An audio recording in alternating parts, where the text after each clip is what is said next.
Makan nasi minum kopi dengan cerita di pagi hari. Nasi lemak kopi oh, nasi lemak kopi oh, nasi lemak kopi oh, nasi lemak kopi oh, nasi lemak kopi oh. Assalamualaikum dan selamat pagi. Kembali kita ke dalam rancangan Nasi Lemak Kopi O.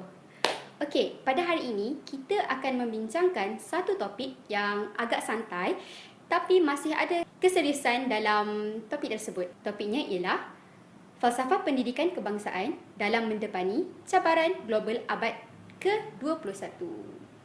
Falsafah pendidikan kebangsaan merupakan satu usaha berterusan yang dilakukan untuk memperkembangkan lagi potensi individu secara menyeluruh dan bersepadu bagi melahirkan individu yang seimbang dan harmonis. Objektif falsafah pendidikan kebangsaan yang pertama ialah mengenal pasti cabaran-cabaran dalam mengaplikasikan wawasan yang telah dinyatakan dalam falsafah pendidikan kebangsaan. Dan yang kedua ialah menganalisis solusi bagi menyelesaikan dan menghadapi cabaran global abad ke-21 seiring dengan falsafah pendidikan kebangsaan. Jadi, saya telah bawakan dua orang panel pada hari ini untuk kita membincangkan topik yang telah dinyatakan sebentar tadi. Disebabkan COVID-19 yang melanda negara kita pada hari ini, maka saya tidak dapat bawa mereka ke studio. Jadi, saya bawakan mereka secara atas talian. Okey, panel kita yang pertama ialah Dr. Hannah. Dr. Hannah merupakan seorang pensyarah dari Universiti Malaya. Baik Dr. Hannah, soalan saya yang pertama ialah, apakah cabaran utama yang dihadapi pada masa ini? Terima kasih saudari Nazaha, pengacara kita pada hari ini. Assalamualaikum dan salam sejahtera kepada semua penonton. Seperti yang telah dinyatakan oleh saudari Nazaha tadi, falsafah pendidikan kebangsaan bercita-cita untuk melahirkan warga negara yang mempunyai sosial yang baik, seimbang dan sepadu dari segi ciri, jasmani, emosi, rohani dan intelek, berdasarkan kepada kepercayaan kepada Tuhan. Walau bagaimanapun, aspek yang selalu lebih dipentingkan dan diberikan lebih penekanan hanyalah aspek intelek. Dan masyarakat kita sering lupa tentang kepentingan kestabilan semua aspek. Aspek yang selalu dilupakan oleh masyarakat kita, bahkan tenaga-tenaga yang bertanggungjawab mencapai matlamat yang dinyatakan, ialah aspek emosi. Walaupun pada era globalisasi ini, di mana kekuatan emosi dan jati diri adalah merupakan ciri-ciri yang penting dalam setiap individu. Oleh kerana kurangnya kesedaran masyarakat terhadap kesihatan emosi dan wujudnya tekanan untuk memenuhi jangkaan orang lain, maka meningkatlah masalah-masalah mental terutamanya dalam golongan remaja dan juga kanak-kanak di negara kita. Terima kasih Dr. Hannah atas pandangan yang diberikan. Saya bersetuju bahawa kejayaan itu merupakan satu yang amat penting untuk kita kecapi, tetapi dalam masa yang sama kita perlulah menjaga kesihatan mental kita. Kerana bukan sahaja kesihatan fizikal yang penting, malah kesihatan mental juga memainkan peranan yang penting dalam hidup seseorang. Okey, seterusnya saya akan menjemput panel kita yang kedua, iaitu Puan Amrina yang merupakan pengetua MRSM Tumpat Kelantan. Okey, Puan Amrina, apakah cabaran utama yang dihadapi oleh pendidik pada masa ini? Terima kasih saya ucapkan kepada pengacara kita. Pertama sekali saya ingin mengucapkan terima kasih kerana menjemput saya untuk sama-sama hadir dalam majlis ni dan berkongsi ilmu bersamalah, ya kan? Okey, berbalik kepada soalan yang diajukan oleh pengacara iaitu mengenai cabaran utama.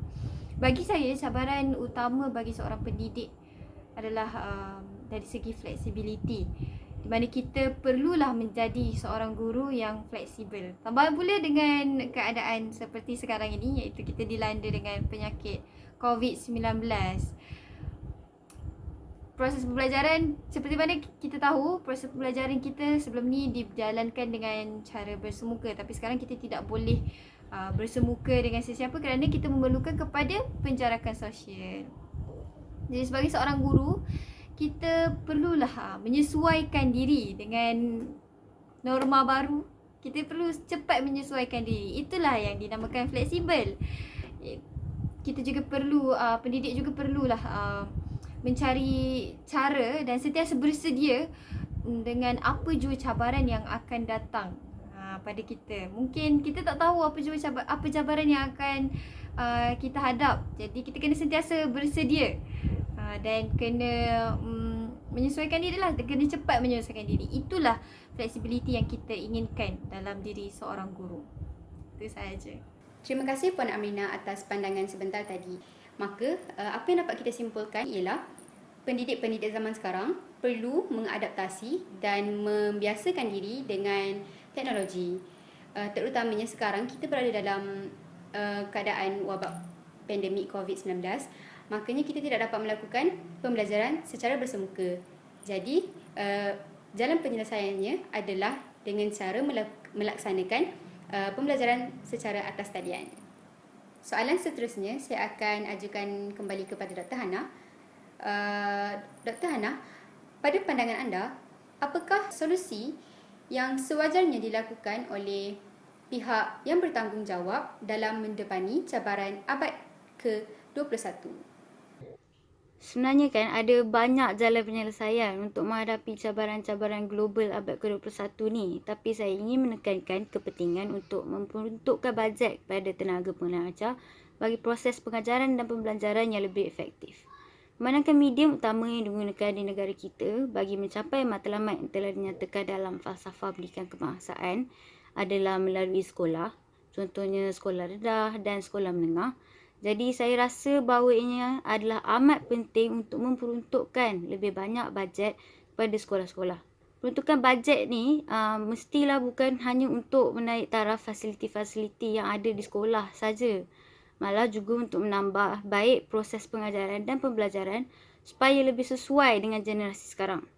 Jika dibandingkan dengan proses pengajaran dan pembelajaran pada zaman dulu-dulu, ternyatalah terdapat banyak perbezaan dan perubahan yang perlu dilakukan. Proses pengajaran dan pembelajaran pada zaman dahulu adalah merupakan satu proses yang lebih tertumpu kepada guru berbanding dengan murid. Maka ianya adalah amat penting untuk guru-guru menyesuaikan cara-cara mereka dengan generasi kini, di mana generasi abad ke-21 amat memerlukan pendekatan yang berbeza. Oleh itu, tenaga pengajar kita memerlukan lebih bahan-bahan untuk proses pengajaran dan pembelajaran yang lebih selaras dengan generasi abad ke-21 untuk memastikan murid-murid lebih berminat untuk menerima pengajaran yang ingin disampaikan oleh guru mereka.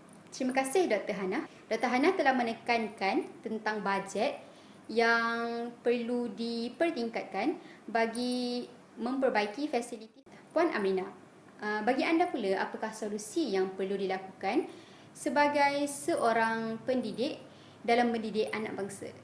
Apabila berbincang tentang jalan penyelesaian, memang banyak jalan penyelesaian yang boleh kita jalankan untuk menangani cabaran-cabaran ni. Tapi di sini saya ingin menekankan kepada komunikasi berkesan. Komunikasi berkesan merupakan salah satu jalan penyelesaian yang mampu kita ambil untuk kita hadapi cabaran-cabaran. Saya ingin kaitkan sedikit dengan COVID-19, iaitu di mana banyak urusan yang tergendala. Kita tahu banyak urusan yang tergendala, urusan pembelajaran, urusan perniagaan pun tidak boleh dijalankan.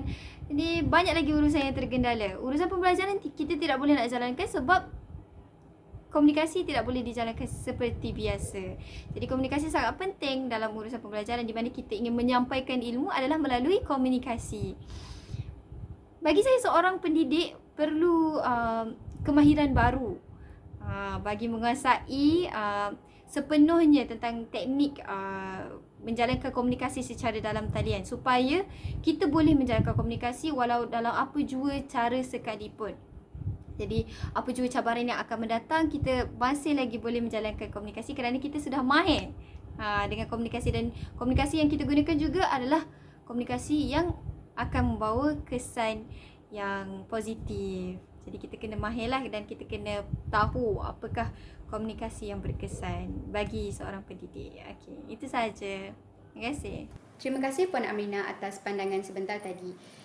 Saya bersetuju bahawa komunikasi merupakan perkara yang penting dalam menyampaikan ilmu. Jadi, jika komunikasi itu tidak dapat difahami dengan baik, maka proses penyampaian ilmu itu tidak akan dapat dicapai. Baiklah, kita telah sampai ke hujung rancangan. Ribuan terima kasih saya ucapkan kepada panel-panel yang hadir pada hari ini. Jumpa lagi. Assalamualaikum.